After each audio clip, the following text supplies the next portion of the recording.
Hello everyone, I am Harshita Rathore और मैं आप सभी का स्वागत करती हूँ लर्निंग टुगेदर पे। आई होप सब लोग बहुत अच्छे होंगे, बहुत बढ़िया होंगे।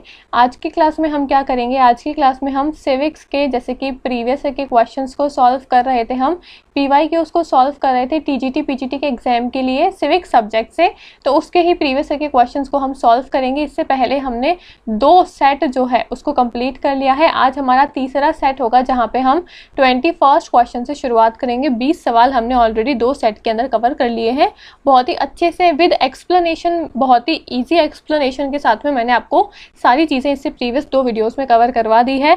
2 वीडियोस ऑलरेडी हो चुकी है, किसी ने वो वीडियोस नहीं देखी है तो जाके उसको ज़रूर से देख लेना, ठीक है। क्लास को शुरू करेंगे, लेकिन छोटा सा इंट्रोडक्शन है। आई एम हर्षिता राठौर, 2 सालों का मुझे ऑनलाइन टीचिंग एक्सपीरियंस है। 1000+ स्टूडेंट्स को मैंने मेंटोर करा हुआ है। पॉलिटिकल साइंस मेरा एक्सपर्टीज का सब्जेक्ट है, ठीक है। ये मेरा पर्सनल टेलीग्राम चैनल है जिसका नाम है हर्षिता मैम की पाठशाला। आप इसको ज्वाइन कर सकते हो। क्लासेस की फ्री PDF आपको यहाँ पे मिल जाएगी। क्लासेस की लिंक वगैरह, आपके एग्जाम से जुड़ी हुए कोई भी अपडेट है, कोई भी करंट अफेयर की न्यूज़ है, कहीं पे कोई वैकेंसीज वगैरह निकलती है, सारा कुछ मैं मेरे टेलीग्राम चैनल पे ही पोस्ट करती रहती हूँ। तो आपको सिंपली टेलीग्राम के ऊपर टाइप करना है हर्षिता मैम की पाठशाला, और इसे टाइप कर दोगे तो आपको मेरा ग्रुप जो है वो दिख जाएगा। काफ़ी सारे बच्चों ने इसको ज्वाइन करा हुआ है, आप भी इसको ज्वाइन कर सकते हो, ठीक है। एक हमारा कॉमन टेलीग्राम चैनल है जिसका नाम है लर्निंग टुगेदर। इसको भी आपको सिंपली टेलीग्राम के ऊपर टाइप करना है या फिर इस वीडियो के डिस्क्रिप्शन में आपको ये मिल जाएगा। तो आपको यहाँ पे क्लासेस की सारी जो PDF वगैरह है, सारे लिंक वगैरह है, प्लेलिस्ट वगैरह है, क्लासेस की जानकारी हम यहाँ पे अपलोड करते रहते हैं, ठीक है। तो आपको याद से दोनों चैनल्स को ज्वाइन कर लेना है ताकि क्लास की कोई भी जानकारी आपसे मिस ना हो। अब हम आगे बढ़ते हैं, सबसे पहले सवाल को सॉल्व करेंगे। लेकिन जिस क्वेश्चंस को हम आज की क्लास में सॉल्व करते हैं, टोटल हम 10 सवाल को सॉल्व करते हैं एक क्लास में, ताकि हम अच्छे से एक्सप्लेनेशन भी सॉल्व कर सके और अच्छे से क्वेश्चन के कॉन्सेप्ट्स को भी क्लियर अच्छे से कॉन्सेप्ट्स को भी सॉल्व कर सके, ठीक है। तो ज़्यादा क्वेश्चन नहीं, मैं सिर्फ 10 क्वेश्चन आपसे सॉल्व करवाती हूँ एक क्लास के अंदर, और 10-10 करके हम काफ़ी सारे क्वेश्चंस को सॉल्व कर लेंगे। तो आज की क्लास में आपके कितने सवाल सही होते हैं ये मुझे कमेंट करके ज़रूर से बताना सारे बच्चे, ठीक है। आगे बढ़ते हैं पहले क्वेश्चन की तरफ। क्वेश्चन नंबर 1 यानी कि 21st क्वेश्चन क्या पूछ रहा है, मार्क्स के अनुसार सर्वहारा की तानाशाही व्यक्त करता है, यानी कि according two marks the dictatorship of proletariat represent, dictatorship जो होती है प्रोलिटेरिएट्स की वो किसको रिप्रेजेंट करती है, एक टेम्पररी स्टेट को यानी कि एक अल्पकालीन राज्य को रिप्रेजेंट करती है, आदर्श राज्य को आइडियल स्टेट को रिप्रेजेंट करती है, उदारवादी राज्य लिबरल स्टेट को रिप्रेजेंट करती है, या फिर निरंकुश राज्य ऑटोक्रेटिक स्टेट को रिप्रेजेंट करती है। तो आई होप आप सभी लोगों ने मार्क्स के बारे में, कार्ल मार्क्स के बारे में पढ़ लिया होगा। इनकी जो डिक्टेटरशिप ऑफ प्रोलिटेरिएट्स जो थ्योरी है, इन सारी थ्योरीज को आपने पढ़ लिया होगा। कार्ल मार्क्स जो है वो क्या कहते हैं, कार्ल मार्क्स जो है वो साइंटिफिक तरीके से समाजवाद लाने की बात करते हैं, साइंटिफिक तरीके से सोशलिज्म को लाने की बात करते हैं ये। और इनका जो सोशलिज्म है, जो ये सोशलिज्म लेकर आना चाहते हैं, जो ये समाजवाद लेकर आना चाहते हैं, ये बहुत ही एक है ना, बोल सकते हैं रेवोल्यूशनरी तरीके से समाज के अंदर सोशलिज्म जो है वो लेकर आना चाहते हैं, और जो कैपिटलिज्म है उसको हटाना चाहते हैं। आई होप आप लोगों ये चीजें पढ़ रखी होगी। यहाँ पे ये क्या कहते हैं, मार्क्स का जो आइडिया है वो क्या है, मार्क्स ये कहते हैं कि हमेशा क्लासेस के अंदर, हमेशा समाज में 2 तरीके के वर्ग होते हैं। एक होते हैं आपके कौन, सर्वहारा वर्ग, एक होते हैं आपके प्रोलिटेरिएट्स, एक होते हैं आपके बुर्जुआ वर्ग, यानी कि एक होते हैं आपके बोर्जुगीज। एक होंगे आपके अमीर, एक होंगे आपके गरीब। अमीर होते हैं उसको नाम दिया है इन्होंने बुर्जुआ वर्ग, और जो गरीब है, जो हैव नॉट है, जिसके पास में ज्यादा अच्छी चीजें नहीं है, जो गरीब वर्ग है, उसका नाम दिया है इन्होंने सर्वहारा यानी कि प्रोलिटेरिएट क्लास, ठीक है। इंग्लिश में बोलते हैं प्रोलिटेरिएट और बोर्जुगीज, हिंदी में बोलते हैं सर्वहारा और बुर्जुआ वर्ग, ठीक है। अब मार्क्स क्या कहते हैं, मार्क्स कहते हैं कि हमेशा समाज, चाहे कोई भी तरीके का समाज हो, हमेशा समाज में आपको 2 वर्ग देखने को मिलेंगे, जहाँ पे एक अमीर होगा, एक गरीब होगा, और अमीर जो है वो गरीबों का शोषण हैं।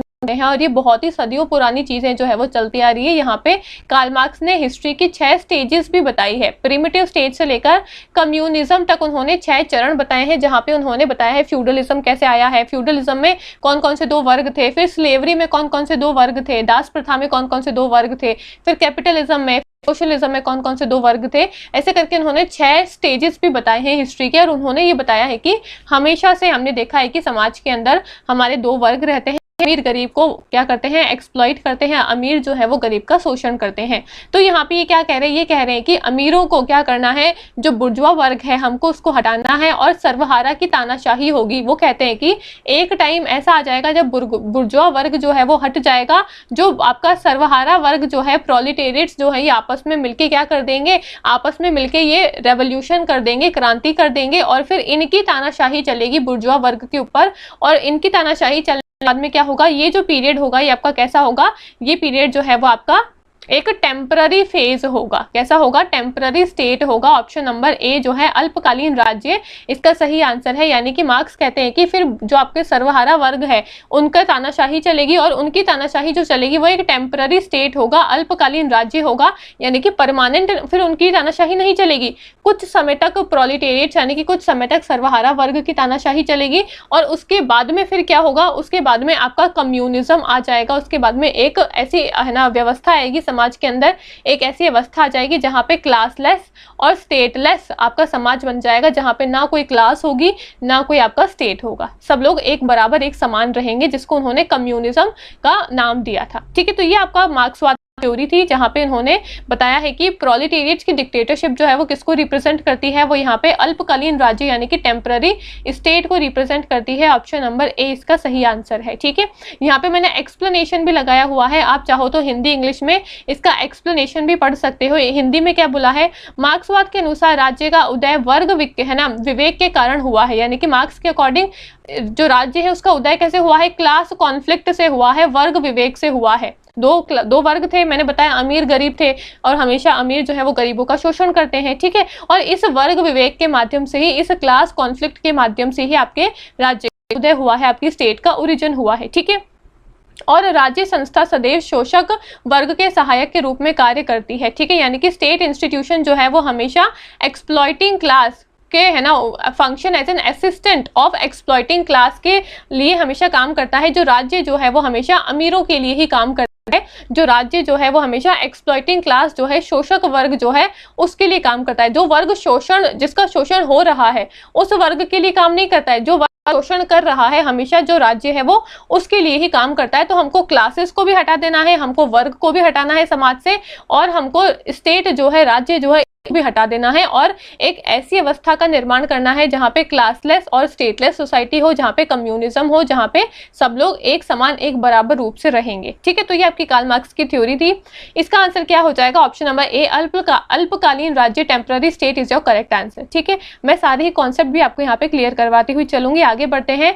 22वां क्वेश्चन क्या पूछा है, हम बेंथम से लेकर आज तक होने वाले ऐसी है ना किसी वैधानिक सुविधा को नहीं जानते जिस पर उसका प्रभाव न पड़ा हो, ये कथन किसका है। ऐसे काफी सारे कथन वाले सवाल भी आपसे पूछे जाते हैं। अगर आपको उस थिंकर का कॉन्सेप्ट पता है तो ऐसे क्वेश्चन आप इजीली कर सकते हो। क्या पूछा है इंग्लिश में, from Bentham till now there is no legal reform we know that has not been influenced by him। यानी कि बेंथम के काल से लेकर आज तक ऐसा कोई भी वैधानिक सुधार नहीं हुआ है, ऐसा कोई भी वैधानिक सुधार, ऐसा कोई भी लीगल रिफॉर्म हम नहीं जानते हैं जिस पर उसका प्रभाव नहीं पड़ा हो। तो ये कथन किसका है, ये कथन बेंथम का है, गैलेटिन का है, हेनरी मेन का है, या फिर आपका डॉयल का है। तो इसका करेक्ट आंसर क्या हो जाएगा, ये कथन किसका है, ये कथन आपका हेनरी मेन का है। Option number C is your correct answer. अब व्याख्या क्या बोलती है, व्याख्या बोलती है कि हर्बर्ट स्पेंसर का ये मत था कि हम नेक्सस से लेकर आज तक नहीं पाते कि किसी जीव वैज्ञानिक संचार की कोई जानकारी किस पर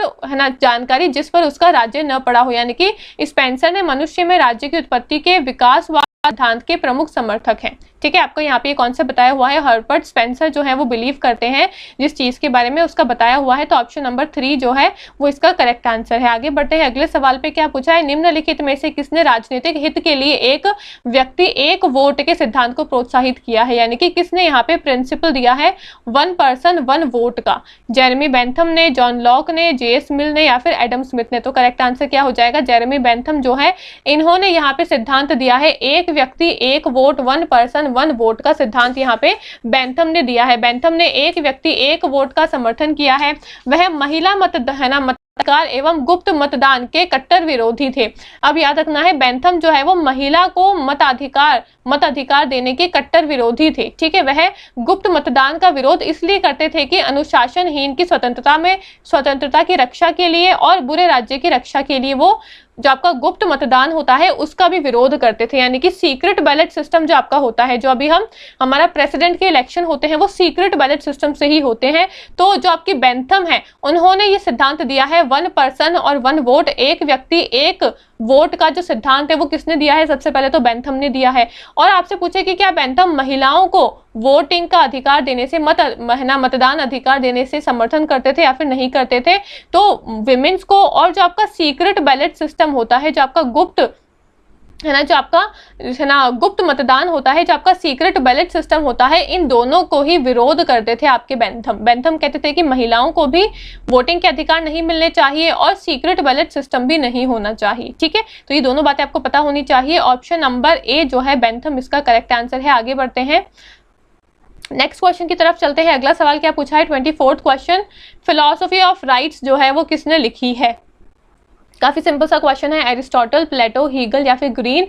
ये किताब किसकी है? Philosophy of rights. तो फिलॉसफी ऑफ राइट्स जो है वो हीगल की किताब है। ऑप्शन नंबर सी इसका सही आंसर है। ठीक है, यहाँ पे इसकी व्याख्या दे रखी है, आप इसको भी यहाँ पे पढ़ सकते हो। आगे बढ़ते हैं अगले सवाल पे।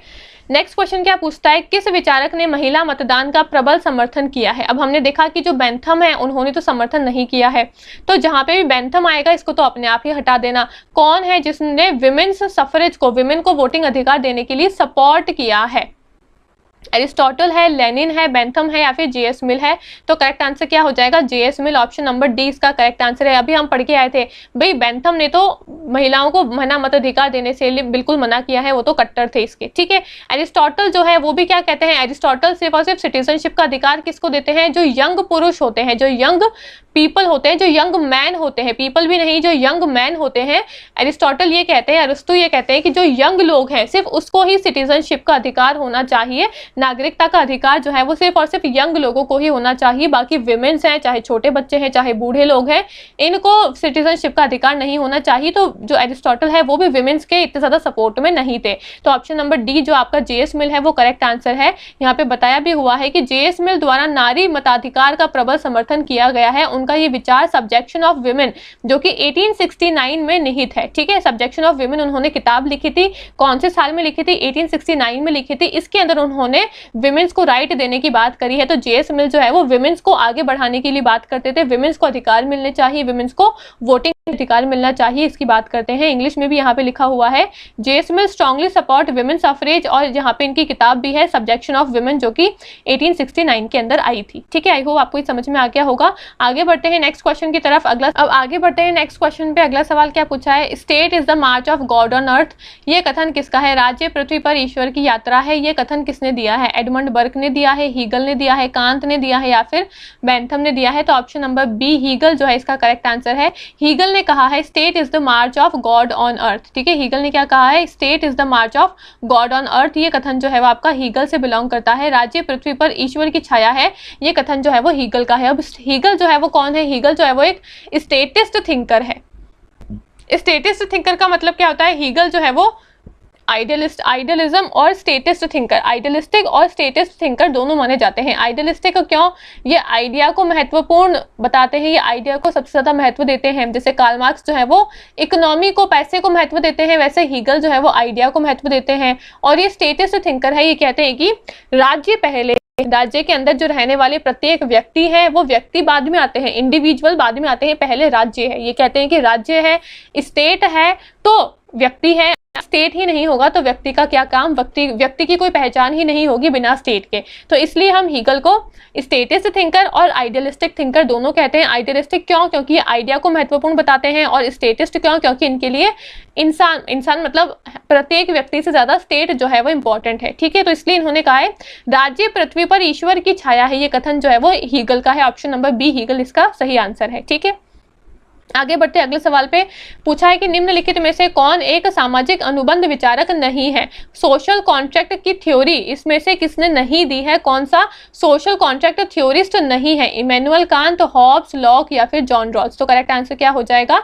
आपका इमैनुअल कांत जो है वो इसका करेक्ट आंसर हो जाएगा। इमैनुअल कांत ने कोई भी सोशल कॉन्ट्रैक्ट की थ्योरी नहीं दी है। हॉब्स ने यहाँ पे सोशल कॉन्ट्रैक्ट की थ्योरी दी है, जॉन लॉक ने भी दी है और जॉन रॉल्स ने भी यहाँ पे सोशल कॉन्ट्रैक्ट के बारे में बताया है, यानी कि ये भी सोशल कॉन्ट्रैक्ट की थ्योरिस्ट हैं, लेकिन इमैनुअल कांत यहाँ पे नहीं है। ठीक है, ऑप्शन नंबर ए जो करेक्ट आंसर। यहाँ पे एक्सप्लेनेशन में क्या बताया हुआ है, Immanuel Kant was a famous German philosopher and a key thinker of idealistic philosophy. Idealistic philosophy से बिलोंग करते हैं इमैनुअल कांत जो है जर्मनी के प्रसिद्ध दार्शनिक थे तथा बौद्ध है ना बुद्धिवादी है ना आदर्शवाद के प्रमुख विचारक थे। ये आदर्शवाद के प्रमुख विचारक थे। इन्हें अनुभववाद आदर्शवाद का संगम माना जाता था। इनको क्या माना जाता था, ही believe in rational and moral principle and promoted the idea of perpetual peace, है ना। तो he in his renowned work perpetual peace he supported the formulation of federation of free state to ensure lasting peace। यानी कि ये idealism को मानते थे, idealistic philosophy से बिलोंग करते थे और इन्होंने परपिचुअल पीस का कॉन्सेप्ट दिया था। इन्होंने किसका कॉन्सेप्ट दिया था, इन्होंने परपिचुअल पीस का कॉन्सेप्ट दिया था। कांत राज्य के सिद्धांत में राज्य सत्ता में बाधा न डालकर शांति का मार्ग समर्पित करते थे। परपिचुअल पीस यानी कि राज्य में शांति होनी चाहिए, जिसमें इनकी जो है ना प्रसिद्ध पुस्तक भी है परपिचुअल पीस जो कि 1795 में आई थी। ये स्वतंत्र राज्य के एक संघ के निर्माण का समर्थन जो है वो करती थी। ठीक है, तो ऑप्शन नंबर ए जो है इमैनुअल कांत ये आपके सोशल कॉन्ट्रैक्ट की थ्योरी से बिलोंग नहीं करते हैं। बाकी हॉब्स, लॉक, जॉन रॉल्स ये सारे आपके सोशल कॉन्ट्रैक्ट। ठीक है, आगे बढ़ते हैं। 28th क्वेश्चन क्या पूछा है, फॉर कौटिल्य कॉन्सेप्ट ऑफ रूप दर्शक मीन्स, यानी कि कौटिल्य के अनुसार रूप दर्शक की अवधारणा का अर्थ क्या होता है। रूप दर्शक यानी कि ब्यूटिशियन, मैजिस्ट्रेट या फिर आपका सिक्के का निरीक्षक यानी कि इंस्पेक्टर ऑफ कॉइन्स या फिर आपका जमींदार। तो रूप दर्शक कौन है, तो रूप दर्शक है आपके सिक्कों का निरीक्षक जो होता है, वो इंसान जो कि सिक्कों का निरीक्षक करता है, वो इंसान जो कि कॉइन्स का इंस्पेक्टर होता है। इसको यहाँ पे रूप दर्शक के नाम से कौटिल्य ने बताया है। अब इसकी क्या अवधारणा है इसको देखते हैं। फॉर कौटिल्य कॉन्सेप्ट ऑफ रूप दर्शक मीन्स इंस्पेक्टर ऑफ डिसिप्लिन, यानी कि शिष्यों का निरीक्षक करने वाले, जो शिष्यों का निरीक्षक करते हैं उसको यहाँ पे रूप दर्शक बताया है। यहाँ पे सिक्के हटा देना, थोड़ा सा यहाँ पे मिसप्रिंट हो गया है, सिक्के नहीं है शिष्य है। ठीक है, शिष्यों का निरीक्षक करने वाले को यहाँ पे रूप दर्शक के नाम से कौटिल्य ने बताया है। ऑप्शन नंबर सी कौटिल्य इसका सही आंसर है। ठीक है, मतलब है ना शिष्यों का निरीक्षक इसका सही आंसर है। ठीक है, आगे बढ़ते हैं। 29th क्वेश्चन पे क्या पूछा है, two treaties of civil government was written by John Locke, the first treaty was rebuttal on which subject. John Locke की किताब है two treaties of civil government की रचना जॉन लॉक ने करी है। पहली ट्रीटीज का प्रतिवाद किस विषय पर था। अब यहाँ पे इन्होंने टू ट्रीटीज की बात करी है, तो इसमें पहली ट्रीटी जो है का प्रतिवाद कौन से सब्जेक्ट के ऊपर था। पहली ट्रीटी जो है जहाँ पे इन्होंने दो ट्रीटीज के बारे में बात करी है, तो दो अलग अलग ट्रीटीज के बारे में बात करी। तो जो पहली ट्रीटी है वो किससे संबंधित है वो आपको बताना है। प्राकृतिक अवस्था का वर्णन बताया हुआ है, स्टेट ऑफ नेचर का डिस्क्रिप्शन है उसके अंदर, सामाजिक संविदा का वर्णन है, description of social contract, church सत्ता की आलोचना बताई हुई है, या फिर है ना रॉयल पंथ की है ना आलोचना बताई हुई है, रॉयल कल्ट की वहां पे क्रिटिसिज्म बताया हुआ है। तो करेक्ट आंसर क्या हो जाएगा यहाँ पे इन्होंने रॉयल पंथ की आलोचना बताई है। Option number D is your correct answer. पहली ट्रीटी के अंदर इन्होंने क्या क्रिटिसाइज किया है, रॉयल कल्ट को क्रिटिसाइज किया है। ठीक है, तो यहाँ पे बताया हुआ हिंदी में लिखा हुआ है। रॉबर्ट फिल्मर की आलोचना थी, रॉबर्ट फिल्मर की जो पुस्तक थी उसको इन्होंने आलोचना करी थी।